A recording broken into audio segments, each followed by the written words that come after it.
हाय दोस्तों, मैं Nitin sir maths classes में आपका स्वागत है।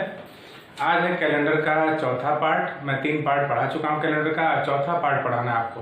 और कल के वीडियो में मैंने विषम दिन के बारे में बताया था और बताया था कि कुछ विषम दिन से संबंधित क्वेश्चन अगले वीडियो में होंगे, जो कि मैं आज लेकर आया हूँ। चलिए देखते हैं। 100 वर्ष में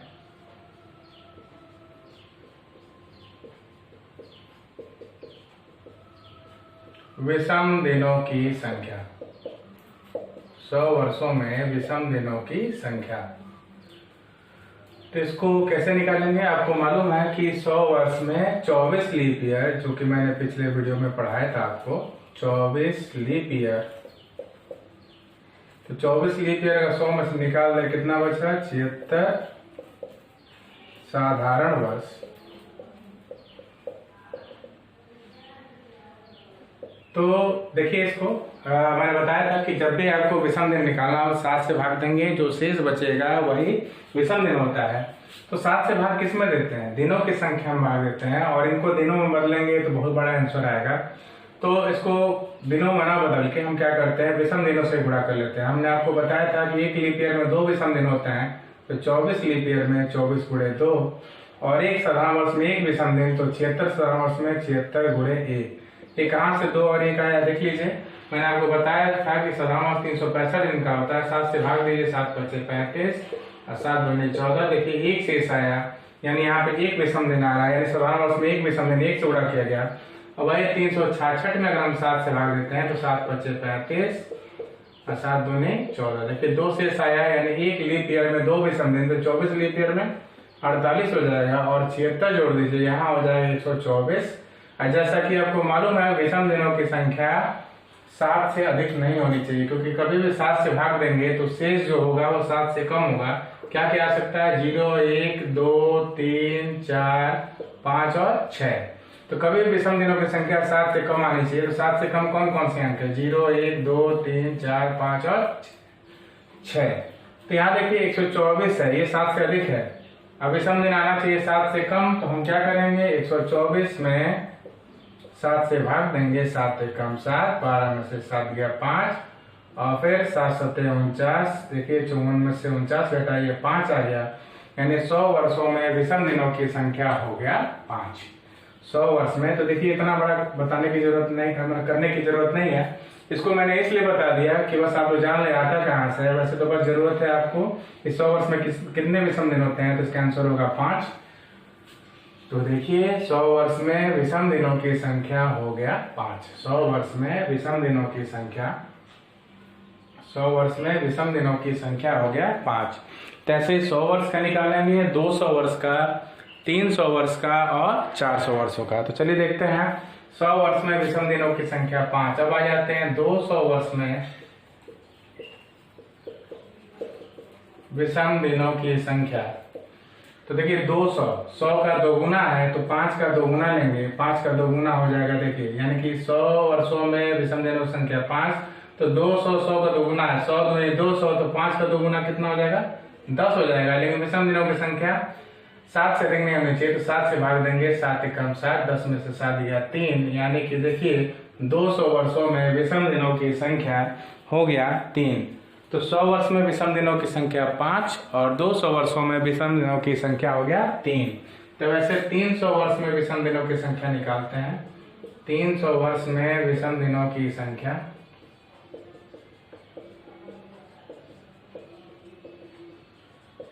वर्षों में विषम दिनों की संख्या निकालते हैं। तो आप देख रहे होंगे 200, 100 का 2 गुना था, तो हमने 5 का 2 गुना करके 10 लाया था, और 10 होना नहीं चाहिए था, इसलिए 10 में 7 से भाग दिया था, 7 × 1 = 7, 3 शेष बचा। अब आ जाते हैं 300 वर्षों में विषम दिनों की संख्या। तो देखिए 300, 100 का क्या है? 3 गुना है, तो हम 5 का 3 गुना करेंगे, 5 का 3 गुना करेंगे तो 15 हो जाएगा। फिर 15 में हम भाग देंगे 7 से, 7 × 2 = 14, 15 में से 14 गया 1, यानी 300 वर्षों में विषम दिनों की संख्या हो गया 1। चलिए ये हो गया, यानी 300 वर्ष में विषम दिनों की संख्या 1। अब आ जाते हैं 400 वर्ष। 400 वर्ष में विषम दिनों की संख्या। तो एक बात ध्यान दीजिए आप लोग कि 100 का 4 गुना है 400, तो 5 का भी 4 गुना करेंगे, 20 हो जाएगा। और देखिए सन 400 वर्षों की अगर बात करें तो अंतिम वाला सन जो 400 है वो लीप ईयर होगा, तो इसलिए एक दिन बढ़ जाएगा। तो 20 में 1 जोड़ लीजिए 21 होगा, और 21 में जब हम 7 से भाग देंगे तो 7 तरीके 21 हो जाएगा, और 21 से 21 कट गया, यहाँ पे आ जाएगा 0। तो आपको मालूम चल गया होगा कि 100 वर्ष में कितने विषम दिनों की संख्या होती है, 200 वर्ष में कितना होता है, 300 वर्ष में कितना होता है, और 400 वर्ष में कितना होता है। 100 वर्ष में विषम दिनों की संख्या 5, तो 200 वर्षों में 5 दूनी 10, क्योंकि 100 को 2 गुना है तो 5 दूनी 10, 10 नहीं होना चाहिए, 7 से भाग देंगे 10 में तो 7 के अनुसार 3 शेष बचेगा। 300 100 का 3 गुना है तो 5 का 3 गुना करेंगे 15, 15 में हम भाग देंगे जब 7 से, 7 दूनी 14, एक शेष आएगा। फिर 400 की बात करते हैं तो 400 100 का 4 गुना है, तो देखिए 5 का 4 गुना करेंगे 20 होगा, और फिर क्या करेंगे सन 400 लीप ईयर होता है, तो 20 में 1 जोड़ेंगे 21, 21 में 7 से भाग दिया, शेष आ जाएगा आपका 0। तो ये हो गया आपका 100 वर्ष, 200 वर्ष, 300 वर्ष और 400 वर्ष में विषम दिनों की संख्या। तो ये देखिए 5, 3, 1 और 0, और ये जो कोड होते हैं केवल यही नहीं बताते हैं, विषम दिनों की संख्याएं नहीं बताते हैं, ये अपने आप में एक कोड भी है। अब देखिए मैं देवरिया से बिलोंग करता हूँ, तो आपको मालूम है कि नंबर प्लेट जो यूज करते हैं यूपी 52 यूज होता है। इस यूपी से और 52 से कोई मतलब नहीं है, बस एक नंबर प्लेट बताने के लिए। यूपी 52 53 10, यूपी 52 देखिए 5 3 1 0, यूपी 52 53 10, देखिए नंबर प्लेट की तरह बना लिया। क्यों नंबर प्लेट ही बनाया आप लोग सोच रहे होंगे, नंबर प्लेट इसलिए मैंने बनाया इसको क्योंकि नंबर प्लेट के माध्यम से आप आसानी से याद कर सकते हैं। अक्सर पूछ देता है एग्जाम में कि किसी भी शताब्दी का अंतिम दिन कौन सा होगा, किसी भी शताब्दी का अंतिम दिन कौन सा होगा, तो कैसे निकालेंगे उसको, उसी लिए मैंने नंबर प्लेट का यूज किया है। तो चलिए नंबर प्लेट का यूज कैसे हुआ, नंबर प्लेट ही क्यों लिया है। पहले क्या होता था कि कभी नंबर प्लेट मोटरसाइकिल के पीछे यानी अंतिम छोर पे लगता था, अंतिम यानी पीछे में अंतिम छोर, शुरुआत किसको बोलेंगे, हैंडल साइड जो होता है शुरुआती साइड हो गया, और जो पिछला साइड हो गया उसको अंतिम साइड बोलेंगे। तो नंबर प्लेट कभी पीछे लगता था यानी अंत में लगता था, और नंबर प्लेट कभी भी अंत में लगता था यानी अंतिम में लगता था, इसलिए हम इससे याद कर लेंगे कि कभी भी अंतिम दिन यानी किसी भी शताब्दी का अंतिम दिन, किसी भी शताब्दी का, अक्सर एग्जाम में क्वेश्चन आता है कि बताइए शताब्दी का अंतिम दिन कौन सा होगा, तो शताब्दी का अंतिम दिन कौन कौन सा हो सकता है। तो शताब्दी का अंतिम दिन तो मैंने बताया था आपको कि सप्ताह का पहला दिन जो होता है वो सोमवार होता है, तो अगर पहला दिन सोमवार होता है तो 5वां दिन कौन सा हो जाएगा, देख लीजिए। तो अगर 5वें दिन की बात करें, देखिए सोम मंगल बुध बृहस्पति और शुक्र, 5वां दिन हो गया शुक्रवार। देखिए 53 का जो 53 10 का जो 5 है वो शुक्रवार बता रहे हैं, यानी 5वां दिन हो गया शुक्रवार। तीसरा दिन यानी सोम मंगल बुध, तीसरा दिन हो गया बुधवार। फिर देख लीजिए तीसरा दिन बुधवार, फिर पहला दिन हो गया सोमवार। और अगर सप्ताह का पहला दिन अगर हम सोमवार मानते नहीं सोमवार होता भी है, तो 0 मतलब क्या हुआ, 0 मतलब हो गया अंतिम दिन हो जाएगा रविवार। तो कभी भी किसी भी शताब्दी का अंतिम दिन कौन कौन सा होता है, तो शताब्दी का अंतिम दिन होता है शुक्रवार, बुधवार, सोमवार और रविवार। तो आपको समझ में आ गया होगा कैसे याद करना है इसको। ये नंबर प्लेट है यूपी 52 53 10, आप जिस शहर के होंगे उस हिसाब से याद कर लीजिए। मैंने यूपी 52 लगा दिया, मैं देवरिया से बिलोंग करता हूँ। आप यहाँ पे यूपी 53 गोरखपुर के होंगे तो यूपी 53 चाहे जिस शहर के होंगे वैसा नंबर प्लेट बना सकते हैं, लेकिन इससे कोई मतलब हमको नहीं है, बस वैसे याद करने के लिए बनाया। तो यूपी 52 53 10 का 5 जो है 5वां दिन शुक्रवार, तीसरा दिन जो है बुधवार, पहला दिन जो है वो सोमवार, और 0 यानी कि रविवार। जिस दिन सप्ताह समाप्त होता है रविवार हो जाएगा। अगर सोमवार से शुरू करेंगे तो सप्ताह समाप्त होगा रविवार पे। और याद कैसे करेंगे, कैसे याद होगा अंतिम दिन, नंबर प्लेट कभी भी किसी भी गाड़ी के अंतिम में लगता है, उसी से याद हो जाएगा। अंतिम से अंतिम दिन याद हो जाएगा। किसका अंतिम दिन, शताब्दी का अंतिम दिन।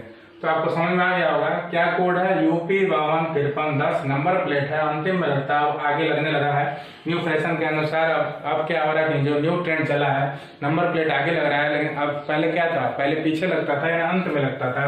अंत से अंतिम दिन याद हो जाएगा। नंबर प्लेट कहाँ लगता है, अंतिम में। अंतिम मतलब अंतिम दिन। किसका अंतिम दिन, शताब्दी का अंतिम दिन। कौन कौन होता है, शुक्रवार, बुधवार, सोमवार और रविवार।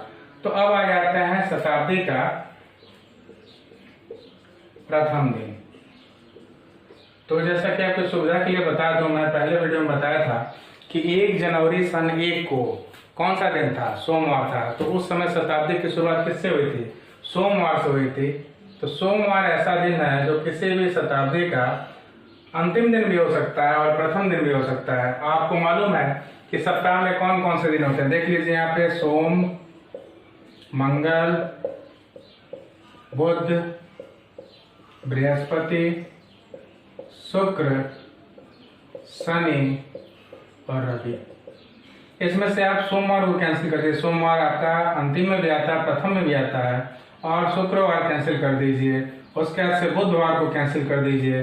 फिर आप क्या कर सकते हैं? रविवार को कैंसिल कर दीजिए। तो देख लीजिए कौन कौन से दिन बचे हुए हैं। मंगलवार बचा है, बृहस्पतिवार बचा है और शनिवार बचा है। तो अगर ये आपको मालूम है, इनको अगर सप्ताह में से हम निकाल दें तो जो बाकी बच रहे हैं वो प्रथम दिन होंगे। कौन कौन बचे हैं देख लीजिए, मंगलवार, बृहस्पतिवार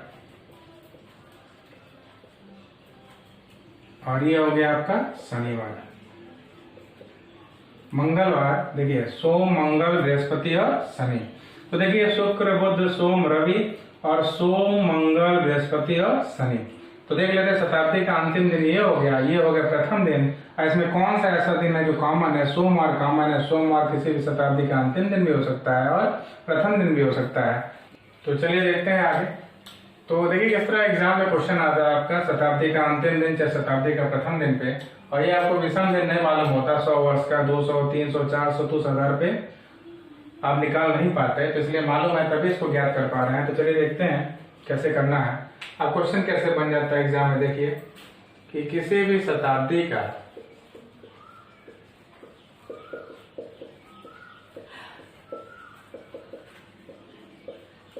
प्रथम दिन कौन सा होगा? किसी भी शताब्दी का प्रथम दिन कौन सा होगा? तो चलिए डिस्क्रिप्शन में दे दिया है प्रथम दिन कौन सा होगा। तो दे दिया शुक्रवार, बुधवार, रविवार और सोमवार। तो देख लेते हैं इसमें। तो पूछा है किसी भी शताब्दी का प्रथम दिन कौन सा होगा। तो ये जो है शताब्दी का अंतिम दिन आ रहा है। अंतिम दिन शुक्रवार, बुधवार, सोमवार और रविवार ये शताब्दी का अंतिम दिन है। और शताब्दी के प्रथम दिन की बात करें तो प्रथम दिन हो गया सोमवार, मंगलवार, बृहस्पतिवार और शनिवार। तो देखिए यहाँ पे शुक्रवार की बात करें, शुक्रवार क्या शताब्दी का प्रथम दिन होता है? नहीं, शुक्रवार अंतिम दिन होता है, तो ये होगा नहीं। बुधवार भी अंतिम दिन होता है, ये भी आंसर नहीं होगा। रविवार भी अंतिम दिन होता है, यहाँ प्रथम दिन पूछा है तो रविवार भी प्रथम दिन नहीं होगा। अब यहाँ बच गया कौन? सोमवार। तो कई लोग कंफ्यूजन पड़ जाते हैं, अरे सोमवार यहाँ पूछा प्रथम दिन, सोमवार अंतिम दिन में भी दिया है, तो उससे कौन सी कंफ्यूजन वाली बात है? अरे अंतिम दिन में भी सोमवार होता है, प्रथम दिन में भी सोमवार होता है। तो अगर इस तरह ऑप्शन में सोमवार दे दिया तो आपका आंसर हो जाएगा सोमवार। किसी भी शताब्दी का प्रथम दिन कौन सा होगा? आंसर हो जाएगा सोमवार। तो इसी तरह क्वेश्चन बना के देता है, इसको आप लोग याद कर लेंगे। शताब्दी का अंतिम दिन, शताब्दी का अंतिम दिन कैसे याद करेंगे एक बार और रिपीट कर देते हैं। यूपी 52 53 10। यूपी 52 क्या है? नंबर प्लेट का नंबर है। देवरिया जिले से मैं बिलोंग करता हूँ। तो देख लीजिए यूपी 52 53 10। तो यूपी 52 नंबर प्लेट का सीरीज हो जाएगा देवरिया जिले का। और 53 10 का देखिए 5 सोमवार से गिनेंगे तो 5वां दिन शुक्रवार, तीसरा दिन बुधवार, पहला दिन सोमवार, 0 यानी कि अंतिम दिन हो गया रविवार। तो ये बताएगा अगर ये नंबर प्लेट आपको याद है। और कैसे याद होगा कि अंतिम दिन ही प्रथम दिन क्यों नहीं? नंबर प्लेट गाड़ी के पीछे लगता है, जो रियल जगह रहा है शुरू से अंत में लगने का। अब नया जगह पे भले से लग रहा हो, आगे की तरफ गाड़ी के भले से नंबर प्लेट लग रहा हो, लेकिन शुरू से अंतिम में लगता है, तो इसलिए अंतिम पे अंतिम याद हो जाएगा। यानी शताब्दी का अंतिम दिन शुक्र, बुध, सोम और रविवार। इनको हटा देंगे बाकी सप्ताह के दिनों में से, तो जो बच जाएंगे प्रथम दिन। और सोमवार ऐसा दिन है जो कॉमन है, जो अंतिम दिन भी होता है शताब्दी का और प्रथम दिन भी होता है। तो चलिए आगे बढ़ते हैं, आगे क्या करना है। चलिए अब बारी आ गई आपको ज्योतिषी बनाने की। चलिए ज्योतिषी बनाते हैं आपको। जैसे कभी भी कोई तारीख दे दिया, चाहे कोई ऐतिहासिक घटना भूल गया, आपको सन मालूम है, तारीख मालूम है, और कैसे निकालना है कि उस डेट पे कौन सा दिन था, तो उसका चलिए तरीका देख लेते हैं। बहुत ही मजेदार है। कई लोग जैसे जो जानते हैं उनको तो बहुत इंटरेस्टिंग लगता होगा, लेकिन जो नहीं जानते होंगे चलिए देख लेते हैं। बहुत मस्त तरीके से होगा और मैं अब ऐसा तरीका बताने जा रहा हूँ कि सन 1000 से लेकर सन 3000 तक किसी सन में पूछ दे किसी भी तारीख को कौन सा दिन होगा तो एकदम आसानी से आप निकाल सकते हैं। तो चलिए इंतजार मत करिए, चलिए देखते हैं। अब आ जाइए क्वेश्चन पे कि कैसे इसको किया जाएगा। तो इसके लिए सबसे पहले आपको कोड याद करना पड़ेगा। तो चलिए सबसे पहले महीनों का नाम लिखते हैं। देखिए जनवरी, फरवरी, मार्च, अप्रैल, मई, जून, जुलाई, अगस्त, सितंबर, अक्टूबर, नवंबर और दिसंबर। तो ये 12 महीना हो गए। कौन कौन से हैं? जनवरी, फरवरी, मार्च, अप्रैल, मई, जून, जुलाई, अगस्त, सितंबर, अक्टूबर, नवंबर और दिसंबर। तो ये 12 महीने देख लीजिए।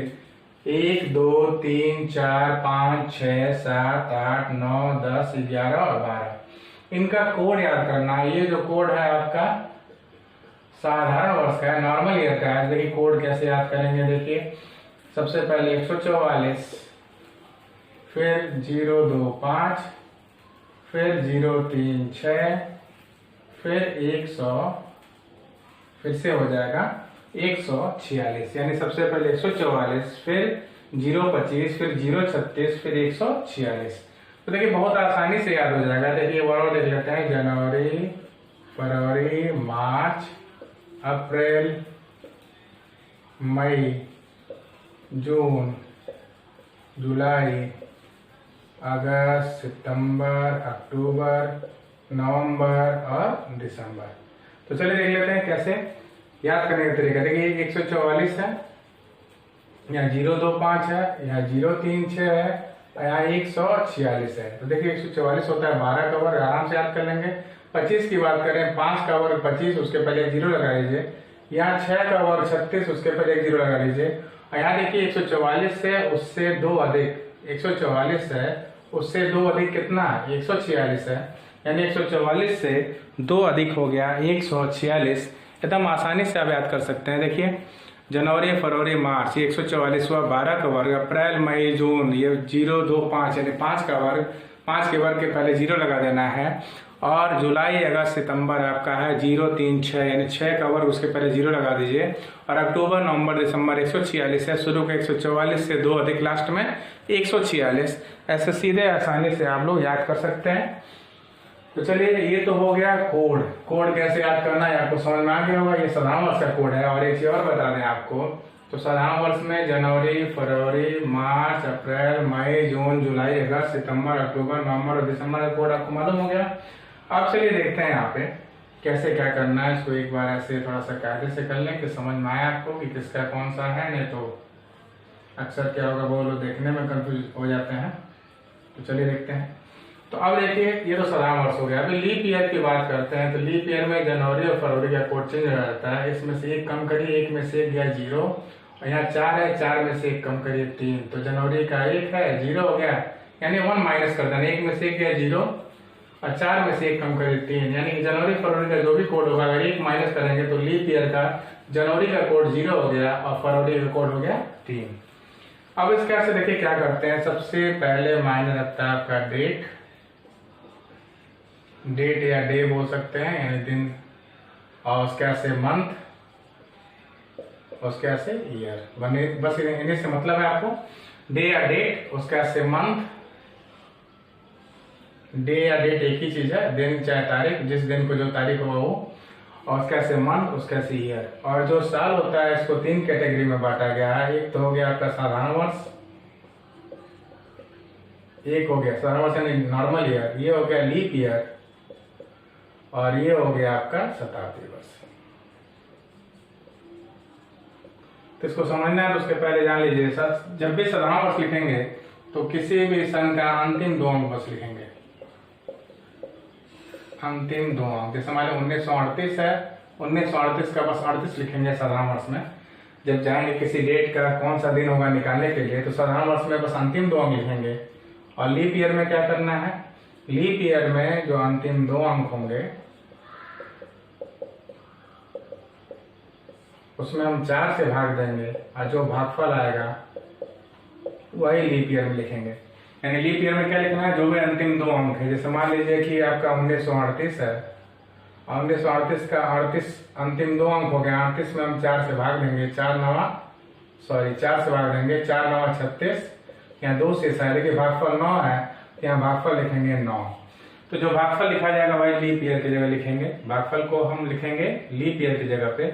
कैसे लिखेंगे, जो अंतिम 2 अंक होगा उसमें 4 से भाग देंगे, जो भागफल होगा वही लीप ईयर की जगह रख देंगे। और शताब्दी वर्ष की बात करते हैं, शताब्दी वर्ष 1938 है, तो 1938 है तो कौन सी शताब्दी का है, यानी 1900 शताब्दी हो गया 1900, तो शताब्दी वर्ष में है 1900, यानी कि शताब्दी वर्ष जो भी होगा उसमें हम क्या करेंगे, वहां हम 400 से भाग देंगे, उसमें क्या करेंगे 400 से भाग देंगे। तो आपको क्लियर हो गया होगा कि सबसे पहले क्या जरूरी है, किसी भी तारीख को कौन सा दिन निकालने के लिए क्या जरूरी है, सबसे पहले डेट, फिर मंथ, फिर ईयर। ईयर में 3 कैटेगरी है, एक साधारण जिसमें अंतिम 2 लिखना है, उसका से लीप ईयर। लीप ईयर में जो भी लास्ट 2 डिजिट है उसमें 4 से डिवाइड करना है, जो क्वेश्चन आएगा, जो भागफल आएगा वही लिख देना लीप ईयर में। और शताब्दी वर्ष में 400 से भाग देने के बाद से जो कोड आएगा वो लिखते हैं। अभी कोड मैं आपको आगे बताने वाला हूँ, तो आपको समझ में आ गया होगा। सबसे पहले क्या जरूरी है, डे या डेट, फिर मंथ, फिर ईयर। चलिए फिर आगे बढ़ते हैं। इस सप्ताह का जो प्रथम दिन होता है वो सोमवार होता है, लेकिन यहाँ जो मैं बताऊंगा आपको, जो दिन निकालने का तरीका बताऊंगा, इसमें जो पहला दिन होगा वो पहला दिन कोड के रूप में लेंगे। देखिए बस इसी के लिए यहाँ कोड लेना है, चाहे इससे रिलेटेड कुछ क्वेश्चन या कोड का यूज करना है, वहां पे हम संडे को पहला मान के चलेंगे। लेकिन रियल में होता क्या है, शताब्दी नहीं, सप्ताह का पहला दिन ही सोमवार होता है। यहाँ बस यहाँ जो फॉर्मूले में इसका यूज करना है, इसलिए हम यहाँ पे संडे बोलेंगे पहला दिन, मंडे आपका हो गया दूसरा दिन, फिर ट्यूसडे आ जाइए, ट्यूसडे आपका हो जाएगा तीसरा दिन, फिर वेडनेसडे चौथा दिन हो गया, फिर थर्सडे हो गया आपका 5वां दिन हो गया, फिर आ जाइए फ्राइडे की बात करते हैं, फ्राइडे 6ठा दिन हो गया।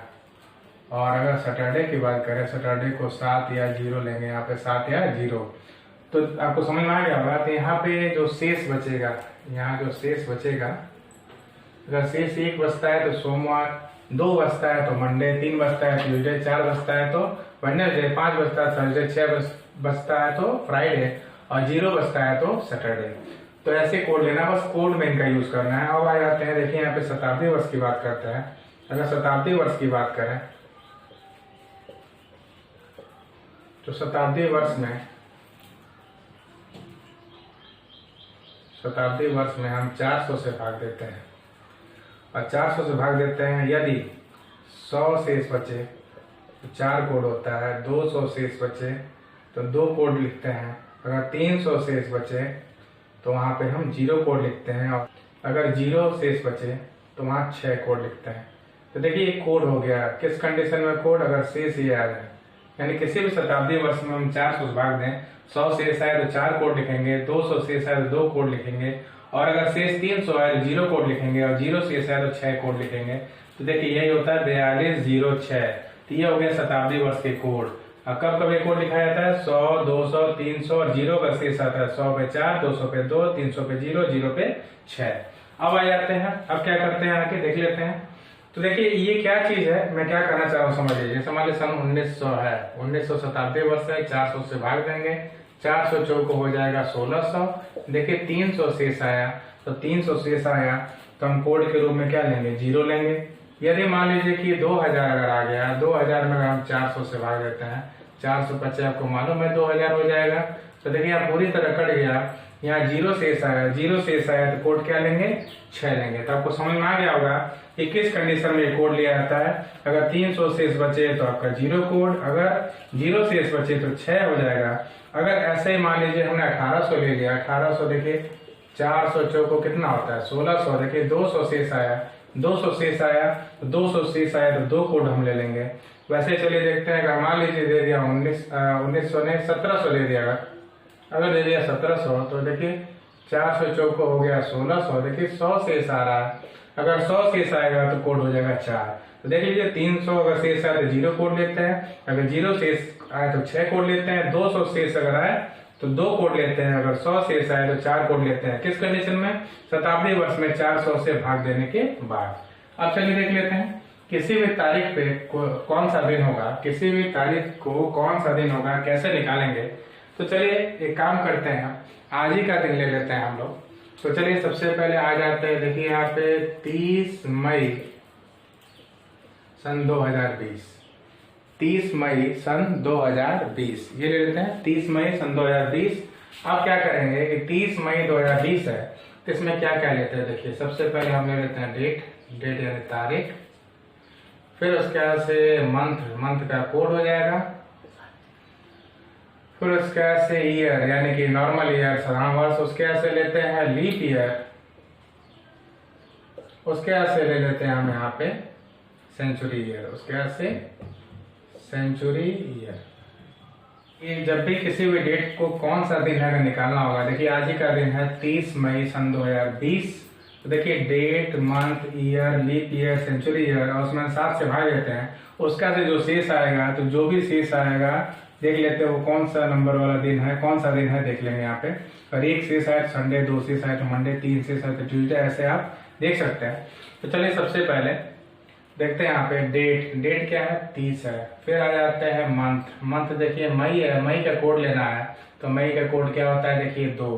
तो इनको ऑब्लिक नहीं है, जोड़ना है, इनको यहाँ जोड़ लेते हैं, यहाँ पे सॉरी यहाँ पे इनको हम जोड़ेंगे, जोड़ लेते हैं इनको।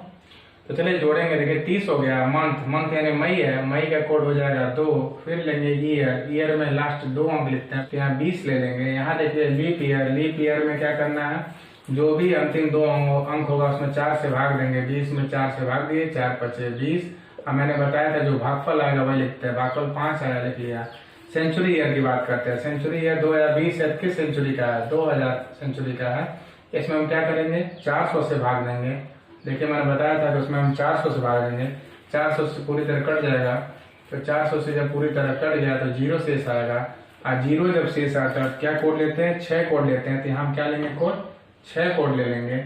और फिर देखिए 7 से भाग देते हैं इसमें। तो अब करना क्या है देख लीजिए यहाँ पे कि 20 और 30 हो गया आपका 50, ये देखिए 50 हो गया। और यहाँ देखते हैं 5, 6, 11 और 2 13, 50 और 13 जोड़ेंगे तो हो गया आपका 63।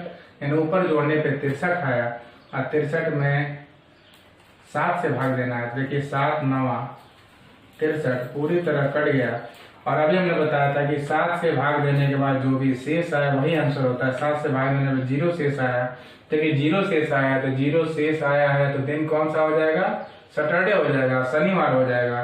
तो देखिए आज का दिन कौन सा है, आज का दिन है शनिवार। देखिए आपके सामने ही प्रत्यक्ष तौर पे आज का दिन जो है कौन सा है आपको पता चल गया, खुद आप प्रत्यक्ष गवाह है कि कैसे इसको निकाला जाता है। देख लीजिए इसको टोटल जोड़ा गया, पहले डेट में 30, फिर मंथ कौन सा था मई का 2 कोड लिया गया। फिर देख लीजिए ईयर है 2020, तो 2020 के बस 20 लेंगे नॉर्मल ईयर में। फिर लीप ईयर में क्या करेंगे अंतिम 2 अंक लेते हैं, यानी 20 में हम 4 से भाग देंगे, 4 × 20। देखिए भागफल 5 है, भागफल लिखते हैं, भागफल के तौर पे 5 लिख दिया। और फिर देखिए सेंचुरी ईयर में क्या करते हैं, सन 2020 है, किस सेंचुरी का है सन 2000 का है, उसमें हम 400 से भाग देंगे। देखिए आपका यहाँ पे पूरी तरह कट गया, शेष आ गया 0, और 0 अगर शेष आ जाए तो उस कंडीशन में 6 कोड लिखते हैं। देखिए कोड लिख लिया 6, सबको जोड़ा 63 आया ऊपर, 63 में 7 से भाग दिया तो 7 9 63, 0 शेष आया। और यदि 0 शेष आता है तो देख लीजिए आप यहाँ पे ऊपर देख सकते हैं कि अगर 0 शेष आ रहा है तो कौन सा दिन आंसर हो जाएगा शनिवार। और आज का दिन कौन सा है, आज का वीडियो भी 30 मई सन 2020 का है। आप खुद गौर कर सकते हैं कि आज कौन सा दिन है, आज दिन है शनिवार। तो देखिए इस प्रकार आप लोग ज्योतिष बन गया होंगे और आप ही किसी भी तारीख को कौन सा दिन होगा, चाहे कोई भी महत्वपूर्ण घटना जो भूल गई हो, उस डेट को कौन सा दिन होगा निकाल सकते हैं। तो बस आज का वीडियो इतना ही। आप सभी लोग को नमस्कार, जय हिंद, जय भारत।